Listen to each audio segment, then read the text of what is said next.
ഉത്സവ വെടിക്കെട്ടുകളിൽ കർശന നിയന്ത്രണം ഏർപ്പെടുത്തിയ ഉത്തരവിൽ ദേവസ്വങ്ങൾക്ക് ആശങ്ക. തിരുവമ്പാടി പാറമേക്കാവ് വേലകൾക്കുള്ള വെടിക്കെട്ടിന് അനുമതിയിൽ അനിശ്ചിതത്വം. ഒരു മാസം മുൻപേ നൽകിയ അപേക്ഷയിൽ ഇതുവരെ ജില്ലാ കളക്ടർ അനുമതി നൽകിയില്ല. 2 മാസം മുൻപാണ് വെടിക്കെട്ട് നിബന്ധനകൾ കർശനമാക്കി കേന്ദ്ര സർക്കാർ ഉത്തരവിറക്കിയത്. വെടിക്കെട്ട് മുടങ്ങുമോ എന്ന ആശങ്ക പങ്കുവച്ച് Thiruvambadi Devaswom board secretary K Girish Kumar. ജനുവരി 3-നാണ് പാറമേക്കാവ് വേല, 5-നാണ് തിരുവമ്പാടി വേല. വേലയുടെ നമ്മൾ ഒരു മാസം മുന്നേ നമ്മൾ വേലയ്ക്ക് അപ്ലിക്കേഷൻ കൊച്ചിൻ ദേവസ്വം ബോർഡിലും ഫയർഫോഴ്സിലും പോലീസിലും എല്ലാം കൊടുത്തിട്ടുള്ളതാണ്. നാളെ ഇതുവരെയായിട്ട് ഇന്നലെ ഞാൻ ADMൻ്റെ ഓഫീസിൽ ചെന്നപ്പോൾ ADM പറഞ്ഞത് എന്താണെന്ന് വെച്ച് കഴിഞ്ഞാൽ ഇതുവരെ കൺസേൺഡ് സെക്ഷനുകളിൽ നിന്നും ഞങ്ങൾക്ക് അതിൻ്റെ ലെറ്ററുകൾ കിട്ടിയിട്ടില്ല. ആ ലെറ്റർ കിട്ടുന്ന മുറയ്ക്ക് നിങ്ങൾക്ക് അതിന് അനുമതിയോ അല്ലെങ്കിൽ നിഷേധിക്കുന്നതാണെങ്കിൽ നിഷേധിക്കുന്നത് ഞങ്ങൾ അതിൻ്റെ ലെറ്റർ തരുമെന്നാണ് പറഞ്ഞിട്ടുള്ളത്. ഒരു മാസം മുന്നേ എല്ലാ സ്ഥലത്തും കൊടുത്തിട്ടുള്ളതാണ്. വിശദാംശങ്ങളുമായി MS ലിഷോയ് ചേരുന്നു. Lishoy, good morning. ഈ ആശങ്ക ഒരു വശത്ത് ഒഴിയുകയും വീണ്ടും അതിൻ്റെ മറ്റൊരു തരത്തിൽ ആശങ്ക തുടരുകയും ചെയ്യുന്ന ഒരു സാഹചര്യമാണല്ലോ ഉള്ളത്. ഈ ദേവസ്വം പ്രതിനിധികളൊക്കെ എന്താണ് പങ്കുവയ്ക്കുന്നത്?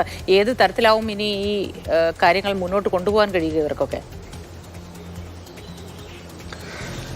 അതായത് ആദ്യഘട്ടത്തിൽ ഉയർന്നു വന്നിരുന്ന ഒരു ആശങ്ക എന്ന് പറയുന്നത് വെടിക്കെട്ടുമായി ബന്ധപ്പെട്ട് തന്നെയാണ്.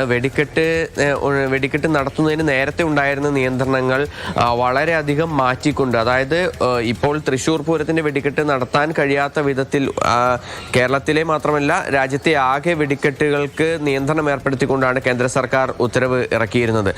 അത് ലഘൂകരിക്കാമെന്ന് ഉറപ്പുകൾ വാക്കാൽ നൽകിയിരുന്നെങ്കിലും യാതൊരു വിധത്തിലും ഇതുവരേക്കും അത് പാലിക്കപ്പെട്ടിരുന്നില്ല. ഇപ്പോൾ ഇതാ തിരുവമ്പാടി പാറമേക്കാവ് വിഭാഗത്തിന്റെ വേല ആഘോഷങ്ങൾ വരികയാണ്. അതിനുവേണ്ടി അനുമതിക്ക് വേണ്ടിയാണ് ഇപ്പോൾ നിലവിൽ ഇരു വിഭാഗങ്ങളും ഈ കളക്ടർക്ക് അപേക്ഷ നൽകി, ADM ഉൾപ്പെടെ അപേക്ഷ നൽകിയിരിക്കുന്നത്. എന്നാൽ ADM ഇതുവരേക്കും അക്കാര്യത്തിൽ ഒരു നടപടി എടുത്തിട്ടില്ല എന്നുള്ളതാണ് പറയുന്നത്.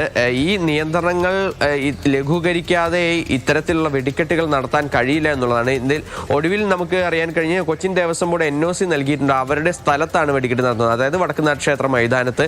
ആ മൈതാനത്ത് വെടിക്കെട്ട് നടത്തുന്നതിന് അനുമതി നൽകിയിട്ടുണ്ട്. പക്ഷേ അതേസമയം തന്നെ വെടിക്കെട്ട് എവിടെ നടത്തണം അല്ലെങ്കിൽ വെടിക്കെട്ട് നടത്തുന്നതിന് വേണ്ടിയുള്ള നിയമപരമായ അനുമതി ADM ഇതുവരേക്കും നൽകിയിട്ടില്ല. ഇതിൽ വലിയ തോതിലുള്ള ആശങ്കയാണ്. അതായത് ഇനി ഇവിടുന്ന് അങ്ങോട്ട് എല്ലാ ഇടങ്ങളിലും ഉത്സവങ്ങൾ നടക്കാനിരിക്കുകയാണ്.